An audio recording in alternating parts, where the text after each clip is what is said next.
It is time to finally turn this non-turbo, old, poor car into a sexy Garrett Turbocharger RX-7. The next couple steps are going to be kind of technical, so I'm going to speed through them because, let's be honest, the general public doesn't really give a shit.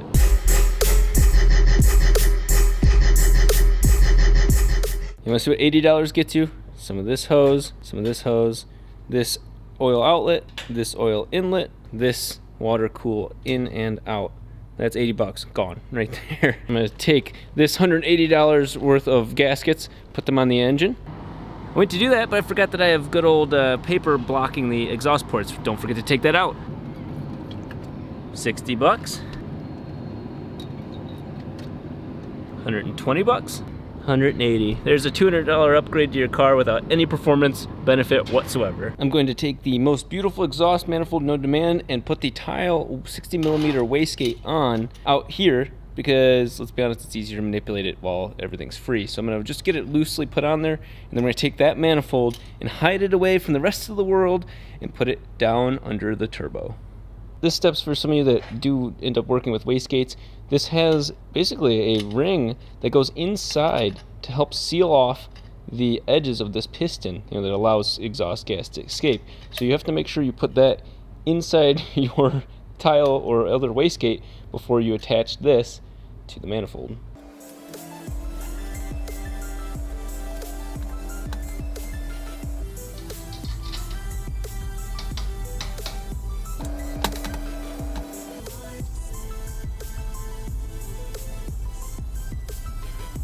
My question's always been, how do you tighten studs? No, not me, but this sort of double-threaded, thread the bottom, thread at the top, but no real way to grip the middle.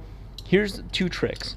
One is more or less not a trick. It's actually the correct tool, and you'll see inside of there just barely, there's basically a roller assembly that tightens as you roll upon it, and it more or less grips the smooth center surface and compresses it, and then as soon as you turn it back, it lets go. That's the right way to do it if you can grab enough thread. On the exhaust studs, that was not a problem, but this, I'm a little worried about galling up the thread.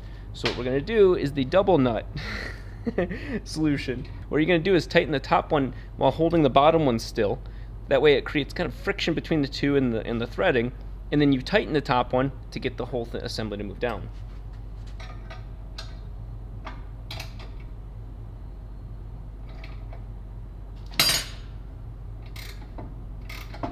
Finally, you go ahead and loosen the top one from the bottom one, and life works its way out.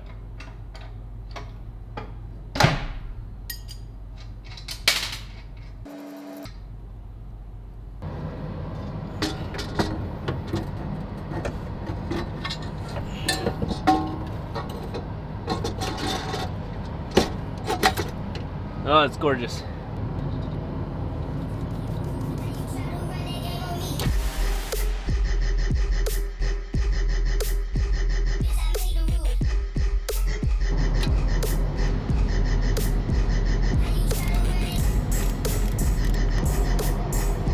So today's a beautiful day. We've got the turbo manifold ready to be installed. I've got the strut brace ready to be welded so that we can reinforce it properly. And not only that, I've got a package in.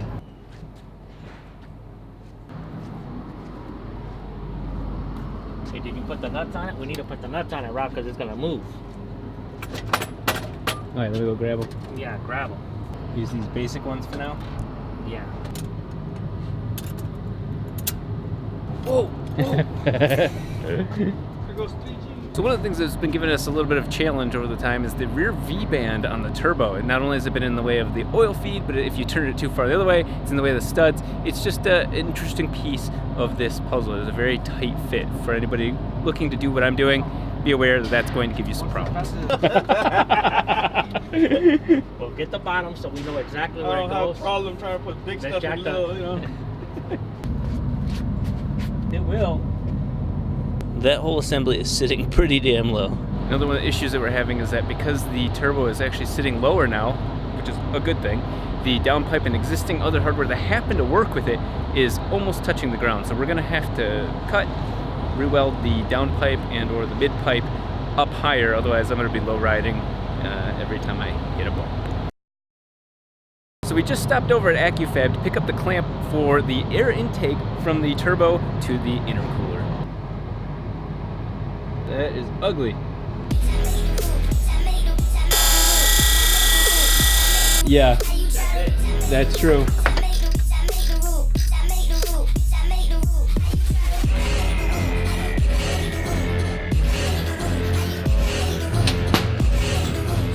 Dusted everything out completely of all the metal filings and anything that would be in it, but next is going to get some brake clean and then good old copper gasket maker on top of the gaskets to really seal it all together.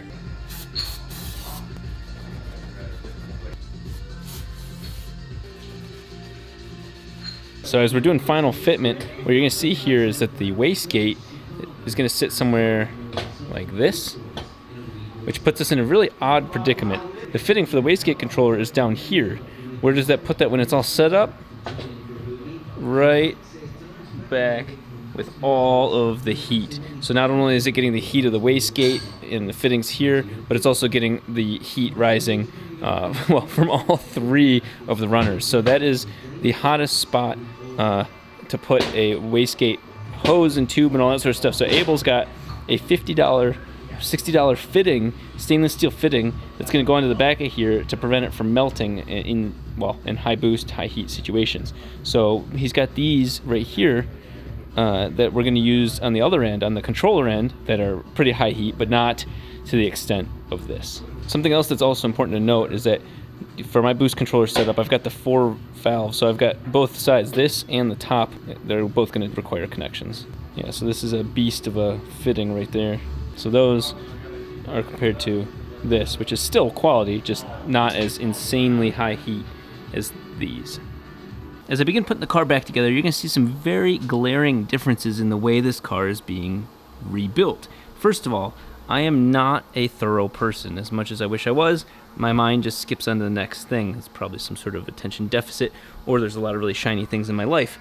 What you see here is Abel has the right bolts, the right nuts, the right gaskets. Everything in here is preventing any sort of exhaust leak, and well, the workmanship shows. The devil is in the details, and this build is no exception.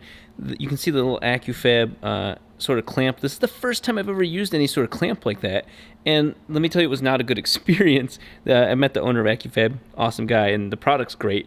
It's just that if you've ever had to use a clamp like that, holy crap, there's a lot to it. It's that or this, and Vibrant makes a really solid product like this too, so they're kind of similar in that respect. But where you can get boost leaks and all that sort of weird problems with those, and of course wear out over time, these allow some movement and are pretty rock solid. The only problem is the O-rings, and getting the little sleeve on it is a pain in the ass. Right now, what's going on is the turbo, as you saw, the turbo housing is mounted firmly, like we are solid. Like, look at that. Everything is rock solid. So got that half mounted. The rotating assembly, or the center CHRA, whatever, is capable of moving separate from the exhaust housing and the compressor. And we've got 4 instead of 2, 4 inlets and outlets to worry about. So right now is the oil inlet with a little 1 mil restrictor built into that one. As you saw maybe earlier in the videos, maybe it was too loud. We had to kind of cut this down so that way this V-band would fit. But that's the inlet for the oil. And then right now what I'm about to work on is the down pipe for the oil, the outlet. And we're rotating this assembly on an angle that allows it to kind of curve into the oil return line. You can barely see it down there, but it is important that you see this. It's that brown looking pipe right in the center of the screen, and that's the toboggan sled end of the run for the oil feed and return. Of course, then we've also got coolant lines in and out, and those are going to be coming from these spots here. So what does that mean? Well, first of all, that means that my turbo is now going to add more temperature, more energy into my coolant system that is going to have to be dealt with. I'm going to be using that new, thicker radiator as soon as possible. Of course, we're going to do some adjustments because look at that, that's way too tight. But I will tell you what, you get somebody like Abel involved, and his brother and just the guys here. And this car already looks like some sort of race car. Like, look at this. This looks like some sort of show car quality, and it's pretty damn impressive. So the mixture of the guys that are working with me on this are phenomenal.